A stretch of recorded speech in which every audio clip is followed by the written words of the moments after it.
कैसे हो आप? उम्मीद करता हूँ आप सही होगे, सुरक्षित भी होगे। आपका फिर से स्वागत है आपके अपने YouTube चैनल सफलता के द्वारा ITI नगर में। तो आज है वेडनेसडे, बुधवार।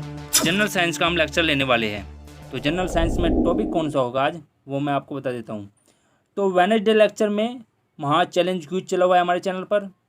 जनरल साइंस सामान्य ज्ञान के हमको 30 क्वेश्चन कवर कराने हैं विद इम्पोर्टेंट नोट्स के साथ। तो 30 क्वेश्चन जो हो गए वो किससे रिलेटेड हो गए? भौतिक विज्ञान, रसायन विज्ञान और जीव विज्ञान से रिलेटेड हो गए। ठीक है, तो ये परीक्षा की दृष्टि से बहुत ही इंपॉर्टेंट होने वाले हैं। ठीक है, तो उम्मीद करता हूँ आप इस वीडियो को अंत तक देखेंगे। तो भौतिक लेक्चर का जो भौतिक विज्ञान है उसका लेक्चर होगा, उसमें हम ताप और ऊष्मा का लेवल 4 देखने वाले हैं। 2.1 लेक्चर है आज। जनरल साइंस का दूसरा दिन है और दूसरे दिन में पहला लेक्चर लेने वाले हैं भौतिक विज्ञान में। ठीक है, तो अगर आपको लेवल बाकी के लेवल आपको देखने हैं तो हमारे जो ऊपर डिस्प्ले पर आई बटन दिख रहा है उस पर क्लिक कीजिए। उसमें आपको बाकी सारे लेक्चर पीछे जो हमने लिए हुए हैं वो मिल जाएगा। ठीक है, तो बिना देरी करते हुए हम आगे बढ़ते हैं। आगे का क्वेश्चन आपकी स्क्रीन पर है। 31 क्वेश्चन आपके सामने हैं। ताप और ऊष्मा से सेल्सियस मापक्रम पर जल के क्वथनांक तथा हिमांक होते हैं। सेल्सियस जो पैमाना होता है, डिग्री सेल्सियस जिसको हम बोलते हैं, उस पर पूछा जाएगी क्वथनांक और हिमांक की वैल्यू कितनी होती है। तो इसका जो करेक्ट आंसर हो जाएगा आपका सेकंड हो जाएगा। 100 डिग्री सेल्सियस क्वथनांक होता है और 0 डिग्री सेल्सियस हिमांक होता है। क्वथनांक वो होता है बॉइलिंग पॉइंट बोलते हैं, बॉइलिंग पॉइंट जिस पर कोई भी वस्तु उबलने लगती है। और हिमांक वो होता है जब पानी जिस ताप पर बर्फ बन जाता है। तो ठीक है, 100 डिग्री सेल्सियस पर पानी उबलने लगता है और 0 डिग्री सेल्सियस पर बर्फ बन जाता है पानी का। ठीक है, व्याख्या देखिए कि किसी विलायक में कोई विलय मिलाने पर विलायक के क्वथनांक बढ़ जाने की प्रक्रिया क्वथनांक उन्नयन बॉइलिंग पॉइंट एलिवेशन कहलाती है। ये बताया कि अगर हम उसमें कोई विलायक मिला दें तो क्वथनांक का वैल्यू होगी वो आपकी बढ़ जाएगी किसी भी वस्तु की। यह तब होता है जब कोई अवाष्पशील विलय जैसे नमक किसी शुद्ध विलायक जैसे जल में मिश्रित कर दिया जाता है। उदाहरण के लिए जल का क्वथनांक 100 डिग्री सेल्सियस है, किंतु यह यदि जल में नमक मिला दिया जाए तो जल का क्वथनांक 100 डिग्री सेल्सियस से अधिक हो जाता है। किसी विलायक में कोई विलय मिलाने पर विलायक के हिमांक का कम हो जाने की प्रक्रिया हिमांक अवनमन फ्रीजिंग पॉइंट डिप्रेशन कहलाती है। उदाहरण के लिए अगर मैं बात करूँ कि फ्रीजिंग पॉइंट डिप्रेशन का उदाहरण क्या होगा, वो हो जाएगा जल का हिमांक 0 डिग्री सेल्सियस होता है। अगर जल का हिमांक 0 डिग्री सेल्सियस होता है, किंतु यदि जल में नमक मिला दिया जाए तो जल का हिमांक 0 डिग्री सेल्सियस से नीचे चला जाता है। ठीक है, ये फ्रीजिंग पॉइंट डिप्रेशन और एलिवेशन की आपको व्याख्या उदाहरण के साथ बता दी है।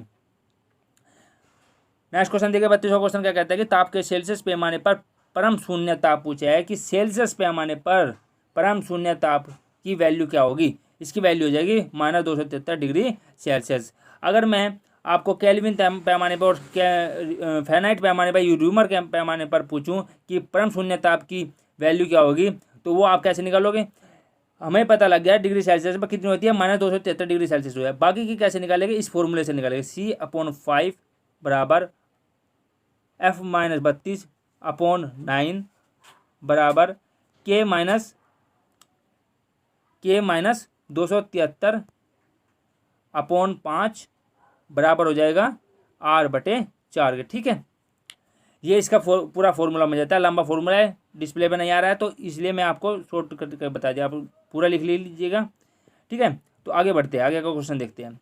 व्याख्या देखिए, व्याख्या में क्या कहा गया है कि ऊष्मा गतिकी ताप थर्मोडायनेमिक टेम्परेचर या परम ताप का निरपेक्ष माप है। यह ऊष्मा गतिकी का एक प्रमुख प्राचल पैरामीटर भी है। ऊष्मागतिक ताप को ऊष्मागतिकी के तृतीय नियम के सहायता से परिभाषित किया जाता है, जिसमें सैद्धांतिक रूप से जो सबसे कम ताप संभव है उसे शून्य बिंदु या परम शून्य कहते हैं। परम शून्य एब्सोल्यूट जीरो न्यूनतम संभव ताप है तथा इससे कम कोई ताप संभव नहीं है। इस ताप पर पदार्थ के अणुओं की गति शून्य हो जाती है। इसका मान -273 डिग्री सेंटीग्रेड सेल्सियस होता है। इसके नीचे जो पदार्थ की जो अणुओं की गति है वो शून्य हो जाती है। इससे नीचे ताप संभव नहीं है, इसलिए हम उसको परम शून्य ताप या परम शून्य या एब्सोल्यूट जीरो बोलते हैं। नेक्स्ट क्वेश्चन देखिए, नेक्स्ट क्वेश्चन 33 है कि केल्विन मान से मानव शरीर का सामान्य ताप है। अगर हम केल्विन पर बात करें, केल्विन पैमाने पर, तो तो मानव शरीर का सामान्य ताप पूछा है तो 310 डिग्री सेल्सियस हो जाएगा केल्विन पैमाने पर। अगर फ़ारेनहाइट पर पूछे तो फ़ारेनहाइट पर 98.4 डिग्री फ़ारेनहाइट हो जाएगा। अगर मैं डिग्री सेल्सियस की बात करूँ तो 37 डिग्री सेंटीग्रेड हो जाएगा। वैसे ये वैल्यू 36.89 होती है, हम इसको 37 भी लिख लेते हैं, ठीक है, सेल्सियस पैमाने पर। मैंने आपको 3 पैमाने पर बता दी, फ़ारेनहाइट, केल्विन और फ़ारेनहाइट डिग्री सेल्सियस, ठीक है, इस पर बता दिया तीनों पैमाने पर। अब व्याख्या देखिए कि केल्विन मान से मानव शरीर का ताप 310 होता है। केल्विन तापमान 273 डिग्री सेल्सियस होता है। मानव शरीर का तापमान 37 डिग्री सेल्सियस होता है, डिग्री सेल्सियस में बता दिया। अतः केल्विन तापमान में शरीर का तापमान 273 प्लस 37 310 डिग्री सेल्सियस हो गया।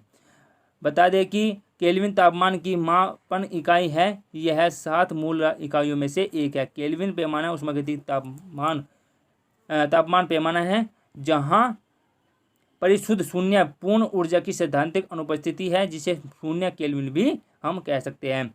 केल्विन पैमाना और केल्विन के नाम ब्रिटिश भौतिक शास्त्री और अभियांत्रिक विलियम थॉमस प्रथम बेरल केल्विन 1824-1907 तक उनका जीवन काल रहा के नाम पर रखा गया है, जिन्होंने विशुद्ध तापमान मापक पैमाने की आवश्यकता जताई थी, ठीक है, इसके नाम पर इनका नाम रखा गया है। नेक्स्ट क्वेश्चन देखिए। नेक्स्ट क्वेश्चन में 34वां क्वेश्चन है कि क्या कह रहा है कि कितना तापमान होने पर पाठ्यांक सेल्सियस और फ़ारेनहाइट तापमापियों में एक ही होगा। ये पूछा है किस वैल्यू पर सेल्सियस, डिग्री सेल्सियस और फ़ारेनहाइट पर जो तापमान है वो समान होगा। देखिएगा -40 डिग्री पर वह तापमान है जिस पर डिग्री सेल्सियस और फ़ारेनहाइट तापमापियों का जो वैल्यू होती है वो समान होते हैं। इसको आप रट लीजिए, बहुत ज़्यादा क्वेश्चन में पेपरों में पूछा जाता है। 35वां क्वेश्चन देखिए कि न्यूनतम संभव ताप पूछ रहा है। न्यूनतम संभव ताप कितना होता है? -273 डिग्री सेल्सियस होता है। ये मैंने अभी रिपीट हो गया क्वेश्चन, ठीक है। तो परम शून्य ताप वह न्यूनतम संभव ताप है जिससे कम कोई ताप नहीं संभव है। इस ताप पर अणुओं की गति शून्य हो जाती है। परम शून्य ताप 0 केल्विन या -273 डिग्री होता है। केल्विन पर कितना होता है? 0 डिग्री होता है। 0 डिग्री केल्विन और सेल्सियस पैमाने पर देखें तो -273 होता है। 36वां क्वेश्चन देखिए, फ़ारेनहाइट स्केल पर किसी वस्तु का ताप 212 डिग्री है, सेल्सियस पैमाने पर उस वस्तु का ताप होगा। 212 डिग्री फ़ारेनहाइट दे रहा है। अगर मैं फ़ारेनहाइट की बात करूँ तो 212 अगर ये वैल्यू है तो एक क्वथनांक फ़ारेनहाइट पर क्वथनांक की वैल्यू है, बॉइलिंग पॉइंट की वैल्यू है। तो सेल्सियस पैमाने पर पूछा है तो सेल्सियस पैमाने पर क्वथनांक की कितनी वैल्यू हो जाएगी? 100 डिग्री सेल्सियस हो जाएगी। आपको याद रखना है कि जो फ़ारेनहाइट पर बॉइलिंग पॉइंट होता है वो 212 डिग्री फ़ारेनहाइट होता है। अगर मैं फ्रीजिंग पॉइंट की बात करूँ तो 32 डिग्री फ़ारेनहाइट होता है। और सेल्सियस पर बॉइलिंग पॉइंट 100 होता है और फ्रीजिंग पॉइंट 0 होता है। तो ये वैल्यू समान हो गई और ये वैल्यू आपकी समान हो गई, ठीक है। नेक्स्ट व्याख्या देखिए, फ़ारेनहाइट पैमाना, इसमें हिमांक को 32 डिग्री तथा क्वथनांक 212 डिग्री मानकर बीच के अंतर को 180 बराबर में बांटा जाता है। प्रत्येक भाग को 1 डिग्री फ़ारेनहाइट कहते हैं। इसकी व्याख्या हो गई। 37वां क्वेश्चन देखिए, सेल्सियस पैमाने पर 0 डिग्री सेल्सियस फ़ारेनहाइट स्केल पर यह कितना होता है?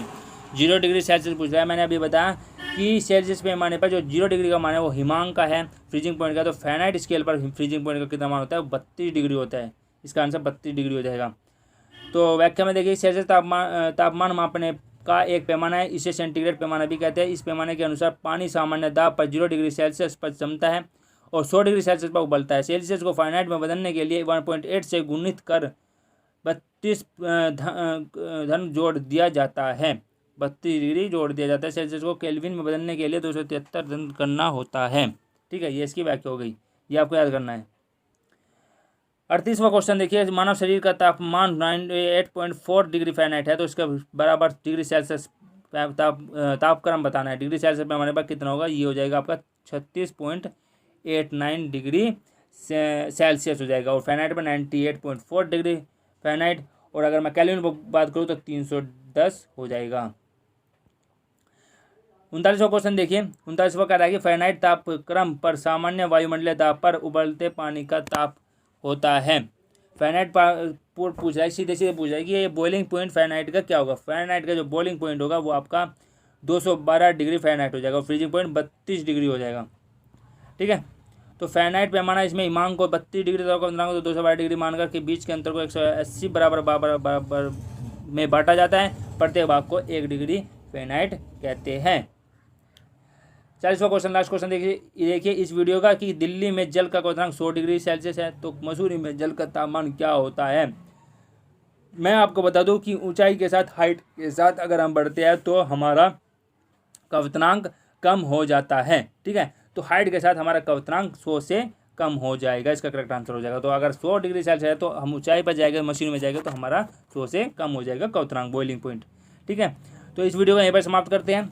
उम्मीद करता हूँ आपको सारे क्वेश्चन पसंद आए होंगे। बहुत ही इंपॉर्टेंट क्वेश्चन है, हर पेपर की दृष्टि से ये इंपॉर्टेंट क्वेश्चन है। तो अगर आपको पसंद आया है तो इस वीडियो को लाइक कीजिए, शेयर कीजिए। अगर आप हमारे चैनल पर नए हैं तो हमारे चैनल ITI नगर को सब्सक्राइब करें और घंटे का बटन दबाना ना भूलें। अगर आपको इससे रिलेटेड वीडियो और चाहिए तो हाँ, डिस्प्ले पर ऊपर बेल आइकन आई बटन दिख रहा होगा, उसको क्लिक कीजिए, उस पर हमारी अदर वीडियो भी इससे रिलेटेड पड़ी हुई है। तो धन्यवाद इस वीडियो को अंत तक देखने के लिए। Press the bell icon on the YouTube app and never miss another update.